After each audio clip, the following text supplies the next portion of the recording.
we picked it up. That's a classic. And they have asked me to join them for their weekly lunch, and I have wanted to be a part of this group.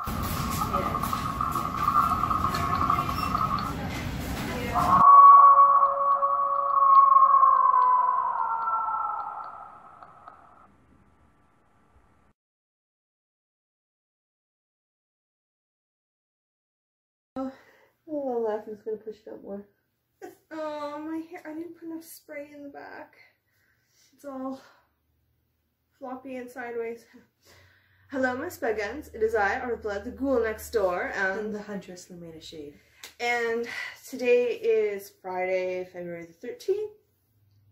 February? It's oh March. my god. She thought I was bad at that. Friday, March the 13th, 2020.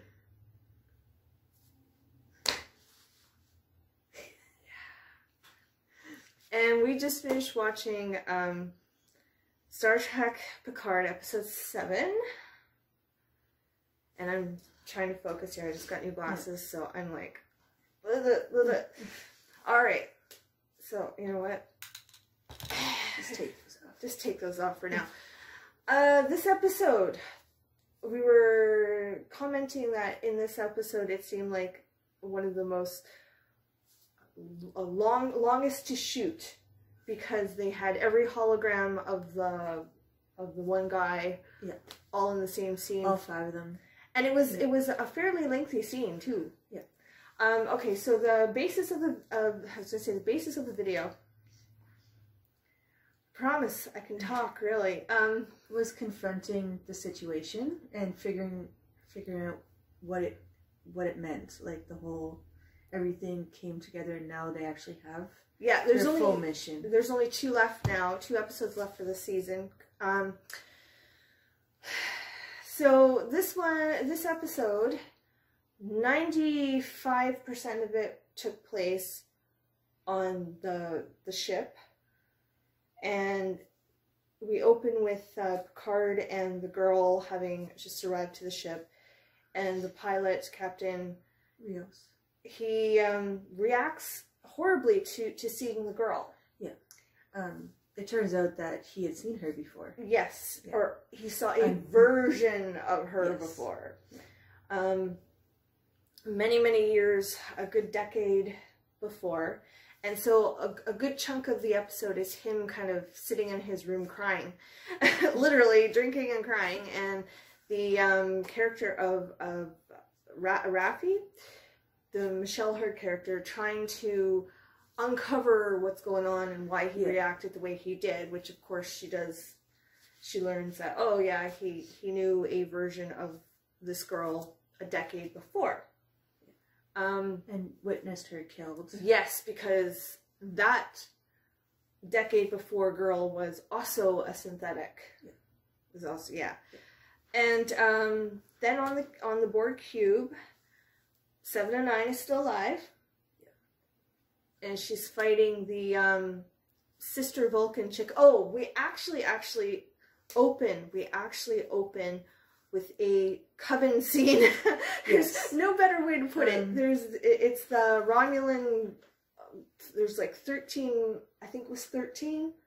10 to 13. 10 to 13 Romulan women dressed in these hooded things, so it really looked like it was a an coven. Initiation of their order. Yes. The secret spy. Only 1, well, 2 made it out alive. Well, there's a little bit scrambling on the ground, but for the most part, they tried to kill themselves. Yes, they were given this vision. They were standing in a circle, and they all put their hands in this electric bar thing, and they all got this vision, and all but 2 either tried to claw their eyes out or hit themselves over the head with rocks or shot themselves in the face or whatever. So we have the 2, and the 2 that survived, the one went mad.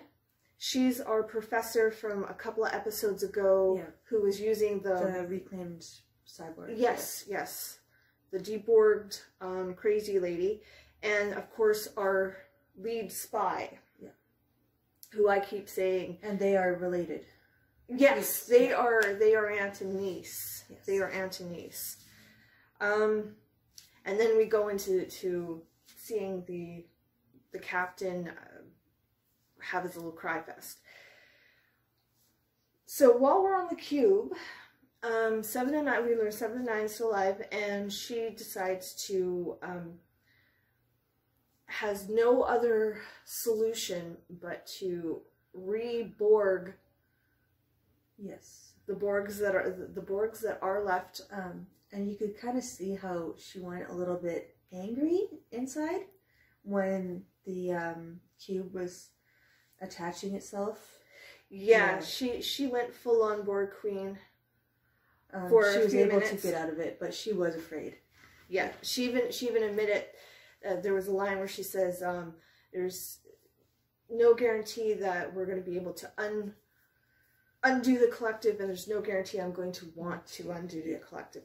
So she finally had no choice but to become the Borg Queen for a little bit and activate all these Borgs.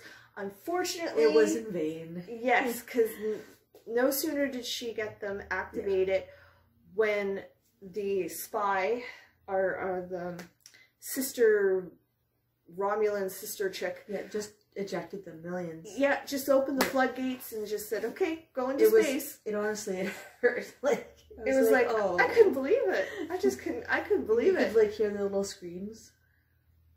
Yeah, it was a sad scene. Yeah.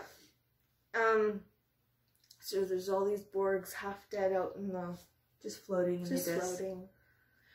But my reaction to seeing, because they as soon as 7 and 9 plugged in, her eyes changed and that, I'm like, oh, so I see what season 2 is going to be. Yeah. Season 2 is going to be fighting, and then she unplugged herself, and it was like, oh. But I honestly thought it was going to be a lot harder for her to do that than it was. But yeah, she did have that line. Annika still has things that she needs to do. Yeah. Which, because the ninja guy said, "Oh, are you going to Borg me now? Yeah. Are you going to assimilate me now?" And she's like, "No." No. Almost like, be but gone, they do servant. have a fully functional Borg cube now. Yes, that's going to be interesting for season 2. Yes. There actually wasn't a whole lot with Picard. There wasn't. It was just kind of trying to figure out where everybody stands on this mission. There was one little scene with him in his ready room where his superior tells him to shut the F up. A long time coming in the Star Trek industry, because there's been a lot of admirals and commanders that wanted to tell him. And just didn't. Yeah. So it was, yeah. A couple laugh out loud moments, especially when near the end Picard went to sit down and he pulls up the control panel and he's looking at it and he goes, "I have no idea how to use this thing." But to see the 6 or 7 different, no, it was 5, because she actually made a point of saying 5.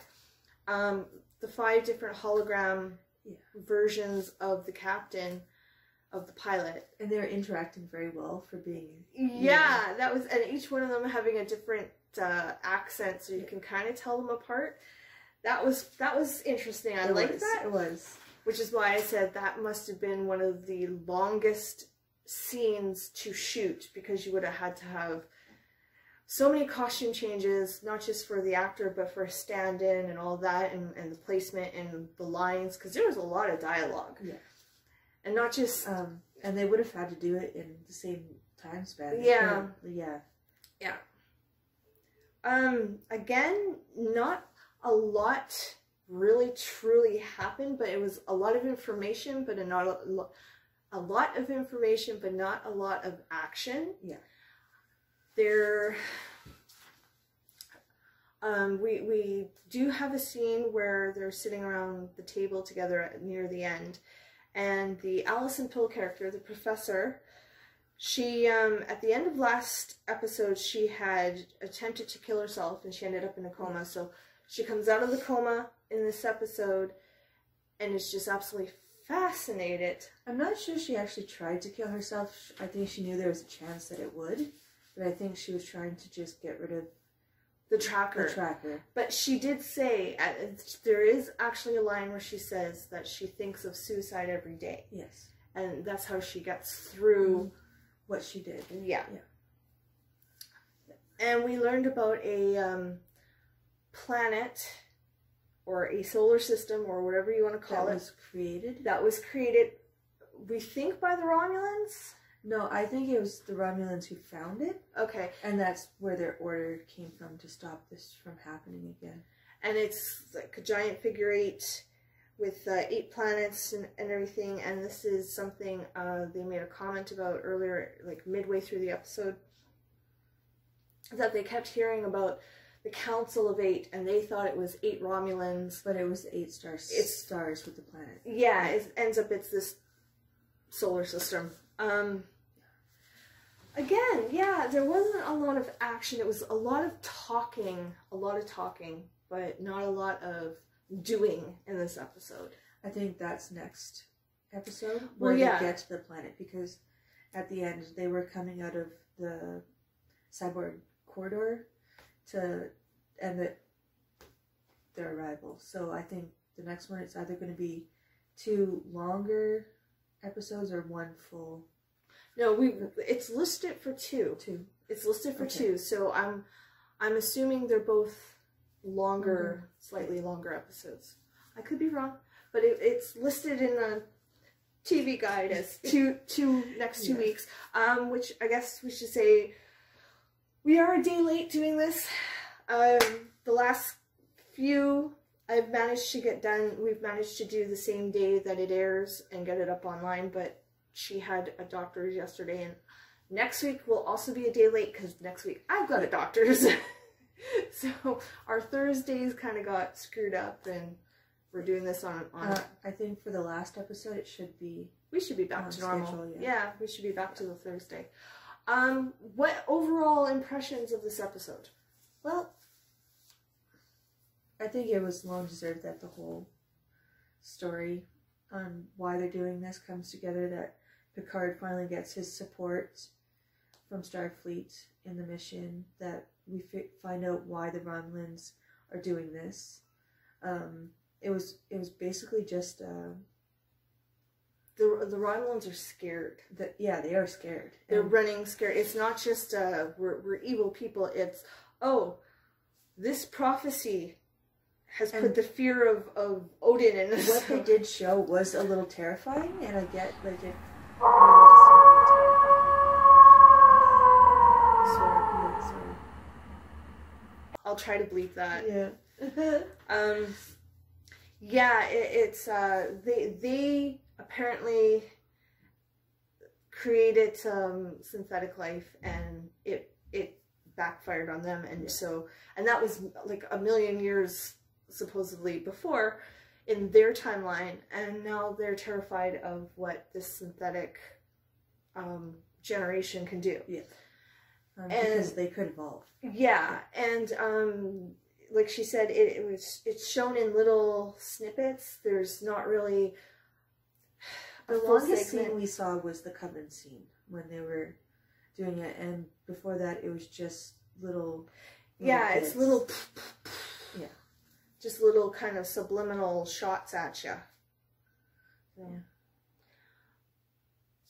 Anything? No, I think that's it. Like I think the next 2 episodes are going to be the most action-packed ones. Yeah, that would make sense. They're the last 2 of the season. Okay, so fan theory. I just kind of mentioned my fan theory that I think we're going to see 7 and 9 Borg up again. Yeah. And I believe she's going to end up becoming the threat for next season. That's just me. That's my fan theory. I believe that 7 and 9 is going to become the next Borg queen. It makes sense, and they would want to save her because she's been an ally that had to do something that she didn't want to do to help. And I think that she will be they're behind on their mission, the samurai monk guy, and 7 and 9, what's the word? the oh, like the backup fighters, like Cavalry. no, like they come in afterwards to save the cleanup crew. Yeah, pretty much. I don't know what it's called though right now. We'll just call it the cleanup crew. But you were saying, what about it? Cleanup? Like they're behind on their mission, so they'll be coming in guns blazing. Yeah. They didn't quite get done what they were trying to get done in time.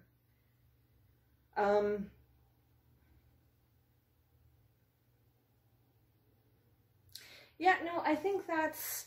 I would still like to know how the professor... Because we were kind of hinted at a few episodes back that they used the professor's DNA some way, some shape, somehow to create the two girls. And that still hasn't fully come out.